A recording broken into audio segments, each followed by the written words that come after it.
morning, Jack to Nerdy fans. Welcome to my non-spoiler review for the new remake of The Crow. Before I jump into that review though, as always, make sure you hit that subscribe button. That way you guys never miss out on a video. And if you do enjoy our content, please make sure you give this video a thumbs up. It greatly supports the channel and it doesn't cost you a thing. So smash that thumbs up button. We appreciate your support. So, without further ado, let's jump into this review of The Crow. So, leading up to my screening last night, I had lots of mixed feelings.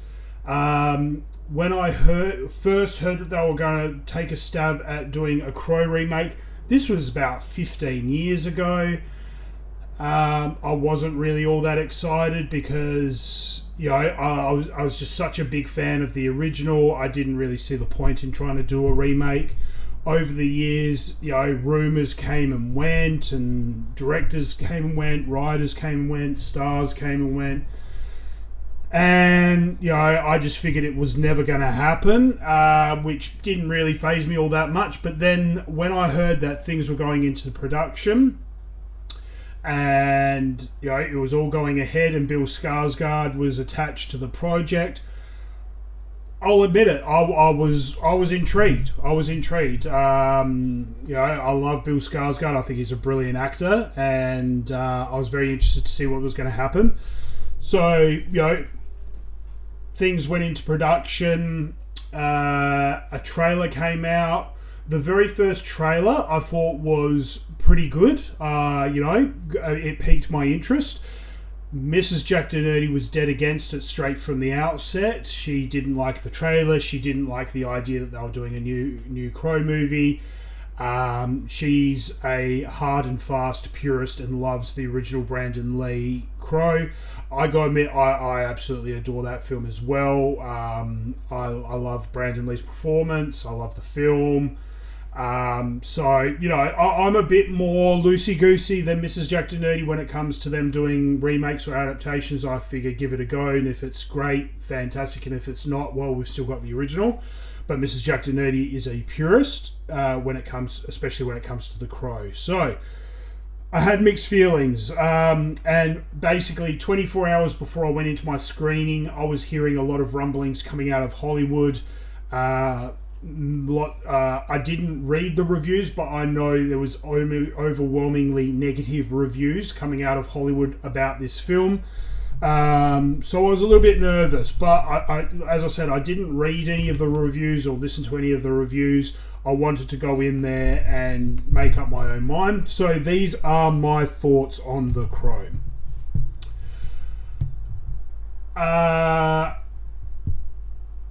On the whole, if you have no reference, no pre-exposure to The Crow, the franchise, the story, anything, you may like this film.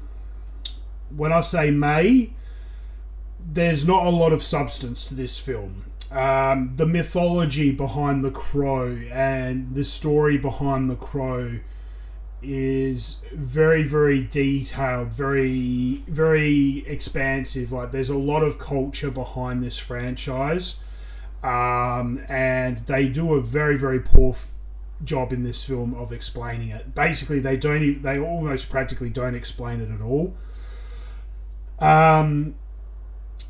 You know, they've taken such a strong, iconic character of Eric Draven, and completely wokeified, feminized, pussified the character as a whole. I do not like the way that they basically took the character and they've ignored the character of Eric Draven, which is the lead character, The Crow, and they've completely destroyed and done everything opposite to what the character should be. They've made, you know, he's supposed to be strong, he's supposed to be intimidating, he's supposed to be, you know, if you've seen the original, like he's a alpha male, He's a rock star-ish. He's a rock, a rock and roll alpha male type character, and they've just completely, not even beta mailed him and castrated him, and in my opinion, this is all my opinion, mind you. So in my opinion, they've completely destroyed the title characters. They at the beginning of this screening, I was hopeful because right at the beginning, the antagonist had promise. He had promise. I was interested to see where they took it. They had everything open to them. They could have taken this in such a great direction, but in the end, they just did nothing with it. Everything was ahead of them. They had all these options ahead of them. They could have made the villain fantastic. They could have made the antagonist, the protagonist, and the antagonist. They could have made them larger than life characters. They could have taken them in many different directions, and in the end, they did nothing with it. The villain is very one-dimensional. You don't even understand why he is the way that he is, or why he's the bad guy. They just, very one-dimensional face. Here's your bad guy. Hate him. There's no depth of character whatsoever with any of these characters, really. Like, Eric Draven, the Crow, there's no depth to his character whatsoever. Shelley, the love interest, in the end, I mean, she's a very beautiful woman when she wants to be, but fuck, she started to annoy me. She really did start to annoy me towards the end.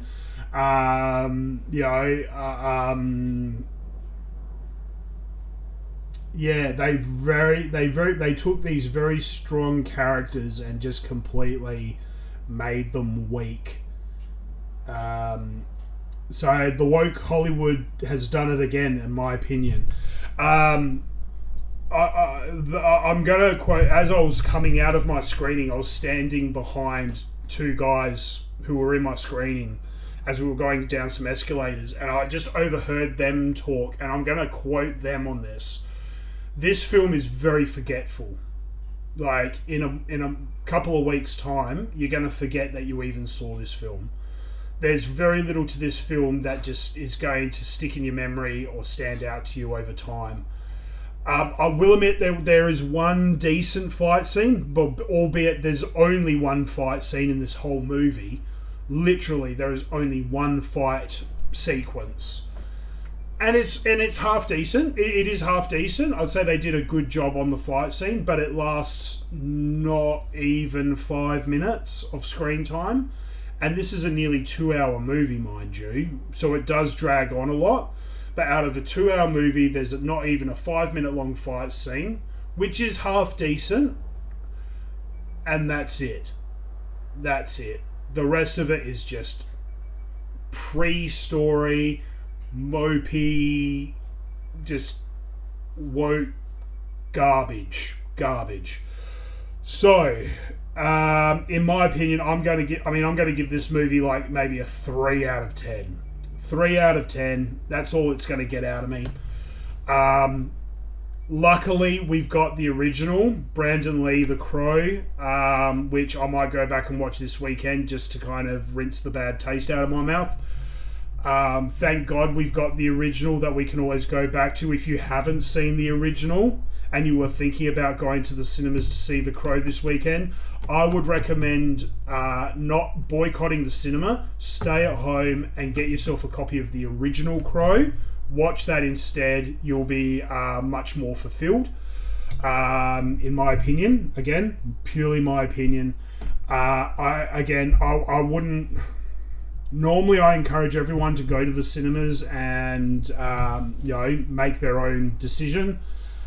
Personally, in my opinion, I wouldn't waste my money on going to see this film. I would stay home and watch the original. You get far more bang for your buck out of the original. Anyway, that's my thoughts and opinions. Look, if you've seen The Crow, the new Crow with Bill Skarsgård, hit me up in the comment section below. Let me know what you thought of this film. I'd be interested to see if anyone out there has any contradicting thoughts to mine. By all means. So, hit me up in the comment section below. Let me know what you guys thought of The Crow.